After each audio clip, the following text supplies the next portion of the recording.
시카고 윈TV 미주 핫뉴스입니다. 시카고 한인전통예술원은 오는 9일 악단 광칠 국악팀을 초청해 콘서트를 개최합니다. 크리스천 헤리티지 아카데미 극장에서 오후 7시 30분부터 열리며 한인사회에 국악의 신명과 흥을 전할 수 있는 공연이 될 것으로 기대되고 있습니다. 시카고 한국전통예술원은 2015년 평택농악보존회 공연을 시작으로 2019년에는 탐나문화재 공연팀과 한국종합예술대학교 무용단을 초청했으며 2년여 만에 악단 광칠 국악팀을 초청한 것입니다. 악단 광칠은 한국 전통음악을 현대적으로 해석해서 공연하는 악단으로 KBS 국악대상, 전주 세계소리축제 등에 수상한 바 있습니다. 월드뮤직 엑스포를 비롯 최근에는 미국 공영라디오 NPR 타이니 데스크 콘서트에도 초청받는 등 가장 주목받는 한국 국악팀입니다.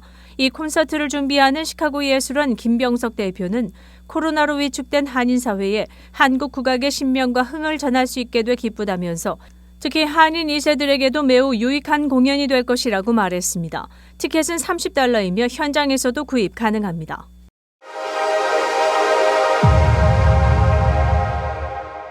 제35대 시카고 한인회가 지난 1일 문화회관에서 올 2사분기 이사회를 갖고 재정보고와 더불어 회관 구입에 관한 사안 등을 논의했습니다.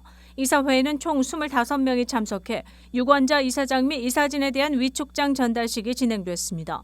한편 한인회관 구입과 관련해 한인회 정관 수정을 위한 회칙위원 9명 선발, 한인회관 건축기금 계좌들의 통합, 진행 확인, 글램뷰 소재 건물 구입 추진 시 모자라는 기금에 대한 조성 방안, 그리고 $10만 이상의 고액 기부자에 대한 한인회관 내부의 특정 룸의 명명, 예우 등을 의결했습니다.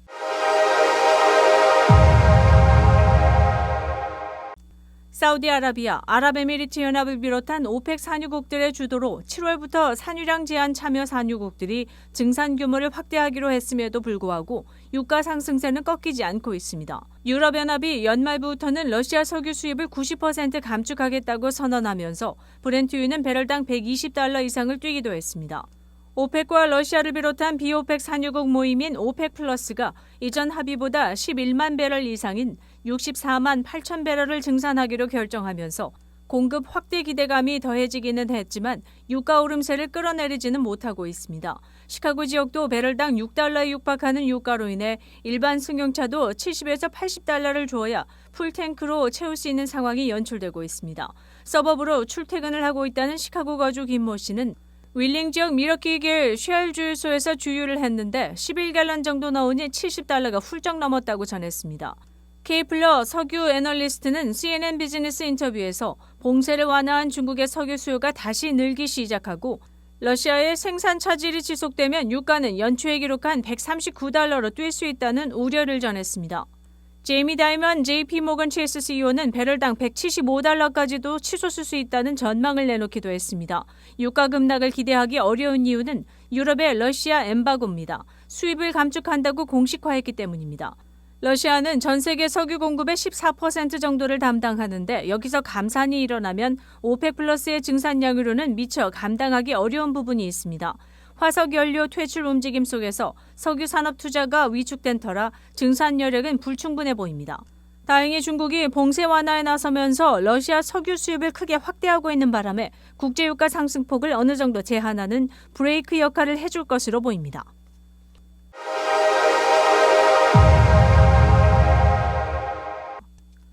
시카고 주민으로서 본인이 거주하는 주택이나 비즈니스의 보안을 위해 프라이빗 보안 카메라 등을 설치할 경우 최대 $1,020까지 보상받습니다.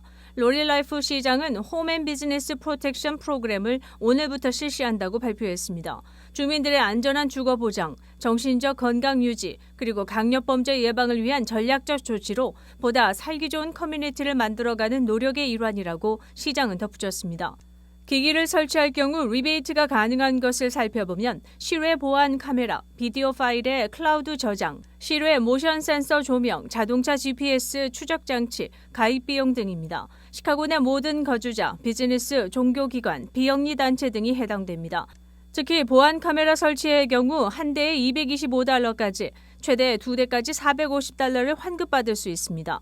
1년간 비디오 파일을 클라우드에 저장할 때 최대 $150, 조명 설치 시 2대까지 $200, 차량 GPS 추적기기 2대까지 $100, 그리고 GPS 추적 디바이스 제조사의 1년 예약 금액 $120까지 커버됩니다.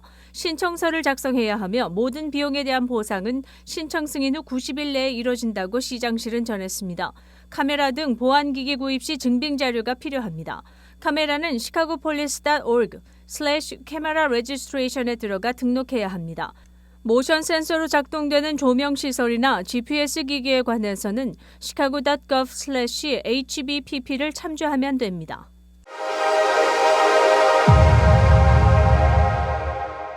원숭이 두창 케이스가 시카고에서도 터졌습니다. 시카고 보건당국은 이번에 발견된 원숭이 두창 첫 케이스로 인해 일반 서민들의 공공안전에 약간의 위험이 있을 수 있다면서 이런 증상을 가진 사람 혹은 이런 바이러스에 노출된 사람과의 접촉을 피해 줄 것을 당부하고 나섰습니다.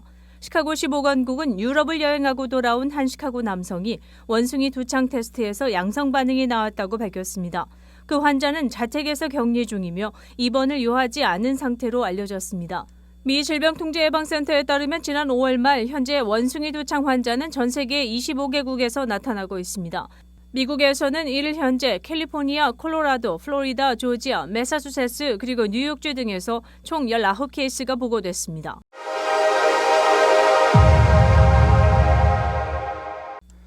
미국에서 총기 난사로 무고한 희생자가 속출하면서 강력한 총기 규제 입법에 대한 목소리가 나날이 커지고 의회의 압박이 가해지는 분위기입니다. 그럼 미국에서는 왜 총기 규제가 이렇게 힘들까?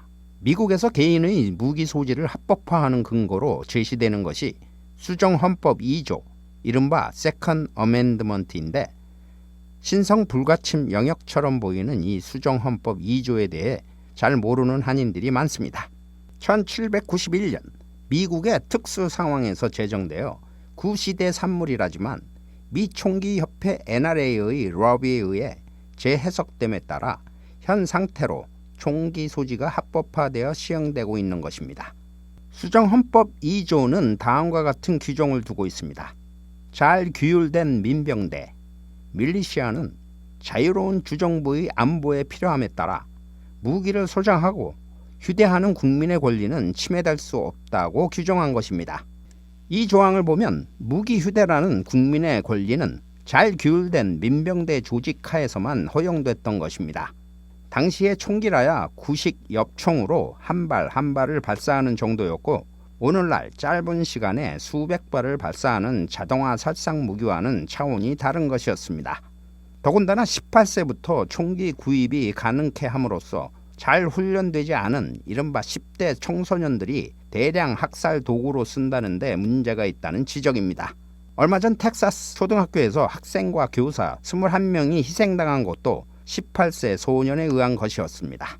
이른바 잘 훈련된 민병대 조직과 관계없이 개인의 무기 사용의 자유와 권리로 재해석된 것은 그리 오래된 일은 아닙니다. 2008년도에 워싱턴 DC대 헬러 케이스가 있었습니다. 워싱턴의 총기 규제법이 수정헌법 2조에 위배된다는 소송이 연방 대법원에 올라갔습니다. 그런데 대법원은 5대4로 민병대 조직과 무관한 개인의 무기 소지 권리를 인정해 주었습니다. 이 모든 소송 절차에 든 비용을 미 총기협회 NRA가 대어주었다는 것은 공공연한 사실이었습니다. 이와 같이 미 총기협회의 어마어마한 자금력으로 인한 로비의 영향력이 막강해서 총기에 대한 소지 권리를 미국인들로부터 빼앗는 것은 거의 불가능한 것으로 여겨지고 있는 게 사실입니다. 이미 총기 소지는 누구도 바꿀 수 없는 대세로 굳어져 가면서 무고한 시민과 어린이들이 총기 난사에 무방비로 희생되는 것을 그냥 지켜볼 수밖에 없는 지경에 이르게 된 것입니다. 윈티비 뉴스 이전봉입니다. 뉴스24에서는 여러분의 제보를 기다립니다. 제보 전화 847-290-8282번입니다.